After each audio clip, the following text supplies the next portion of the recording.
Buzzfeed apparently is shutting down, and this would have been fantastic news back in 2016, but now I realized that I just don't care. I have never read a BuzzFeed article in years, despite the fact that my job is to read articles from the internet. They have become so irrelevant that people just don't share their news anymore, and this is one of the main reasons why they are going out of a business. They have been relying on ESG money for quite a bit, but reality is you can't just rely on investors investing.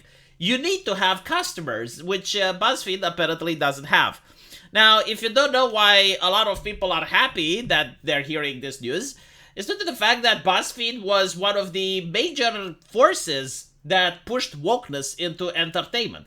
After Occupy Wall Street, BuzzFeed was the vanguard, one of the major sources for lecturing companies on why they need to do better, on why such and such company is filled with sexismus, and they need to hire more diversity officers, and they need to read more and enlighten themselves with the ideology of equity in order to do better.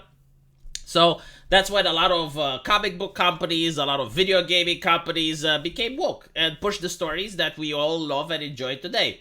So if you happen to be a person that doesn't appreciate the drop in quality when it comes to Marvel, DC, or BioWare, well, BuzzFeed has played a significant role in it.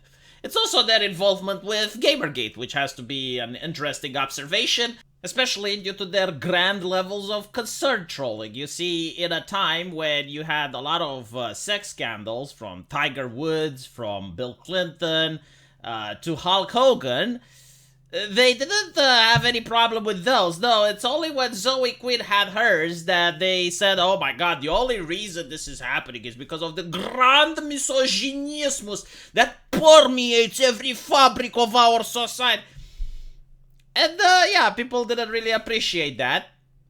But also, interestingly enough, they then go on and insert themselves into the Gamergate controversy, which was also celebrity gossip. Apparently, a renowned feminist, which used to say that cheating is like rape, because if a woman knew you were cheating on her, she wouldn't give you consent. Well, it turns out that she was involved in extramarital affairs with around 5 video game journalists. Some of them were married, so they were very interested in burying that scandal as soon as possible. And of course, BuzzFeed was saying, well, the only reason that people talk about this is because of misogynismus, right? So, poisoning the well, but obviously defending other journalists and trying to push for this ideology that says, well, anyone that talks about the celebrity gossip is because of misogynismus. When they talked about Hulk Hogan, when there was the Bill Clinton scandal, when there was the Tiger Woods scandal, right? Like, they would pretend all of that reality doesn't exist, and the only reason people talk about it is because, well, it's a woman involved. Clearly not the case. But yeah, so that antagonized people, and a lot of them stopped reading BuzzFeed, and they relied on their investors for a while. But apparently now it's not enough. There is no readership. There is no one interested. Right? And especially when we notice that wokeness has become the default, like it's the standard in many of these industries. There's no wonder that there's no value in reading from BuzzFeed. The only thing that they do is what Kotaku does, and it's a click farm. Like, they would write some outrageous stuff that people would share around, and they would get clicks. But now even that outrage isn't outrageous anymore. So, yeah, it's a bad day for BuzzFeed.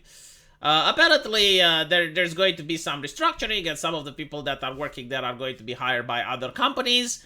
But I do think that what's happening with BuzzFeed is going to happen to a lot of legacy media. I do expect Kotaku is going to go down the same path.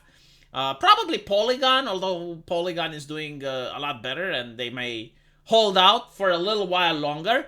But we notice, even with E3 and other things that aren't necessarily part of the journalistic world, but are tied to the entertainment industry, they're suffering greatly because there is no entertainment. Like, there's nothing to talk about. I made my channel Lack of Entertainment in order to talk about entertainment, but there's very little entertainment coming out. Everything that's coming out is a sequel, a reimagining, and it's like literally the same criticisms that I could add over and over again.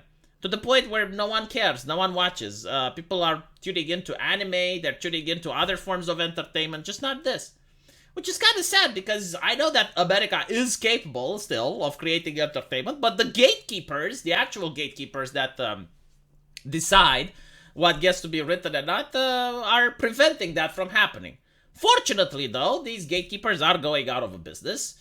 And eventually, hopefully, the companies are going to be able to produce entertainment again. Because we noticed that they cannot produce stuff that was produced 10 years ago. Like when they're remaking things, like when they're remaking Resident Evil 4, when they're remaking GTA, when they're remaking classics, the first thing they do is like, oh, well, what can we change? Because the modern audience wouldn't allow the same jokes that happened 10 years ago. It's absolutely ridiculous, right? Which gets to tell you that if you wanted to write the new South Park, if you wanted to write the new Beavis and Butthead, the gatekeepers do not allow you. Which is why people are happy when they see Buzzfeed going down, because they represent the gatekeepers. They represent the ones that decide which should go into entertainment and which things shouldn't. And it's not the people, right? Like the people, the market is there. They want to play stuff. I mean, we notice how the people go to anime and Japanese entertainment because they do not abide by the same rules.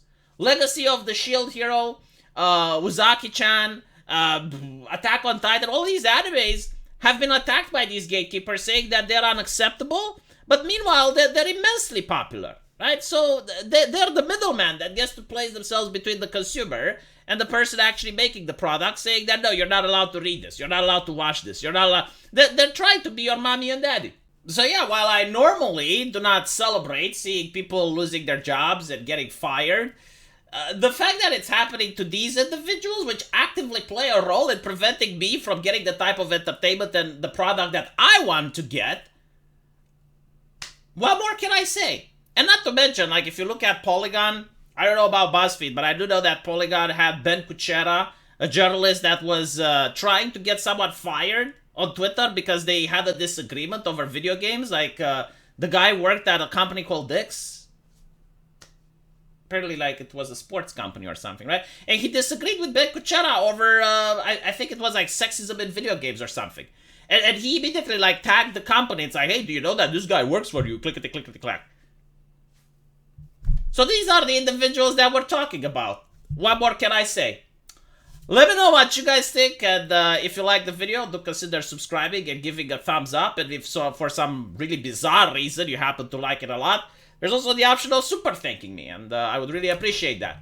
Oh, and by the way, almost forgot to mention, but I saw Arch's video, and he also points out that you can use ChatGPT in order to write BuzzFeed-like articles. So, if you actually miss BuzzFeed for whatever reason, you can go there and you can say, write me an article in the style of BuzzFeed about Donald Trump, and you're going to get literally the same, right? So they will probably say that it's not Go Woke, Go Broke that did this, but take into account and remember this, that the GPT technology is kind of new. Like, people still don't use it en masse yet to justify replacing the journalists. So I don't think that it's GPT that has caused BuzzFeed to go bankrupt.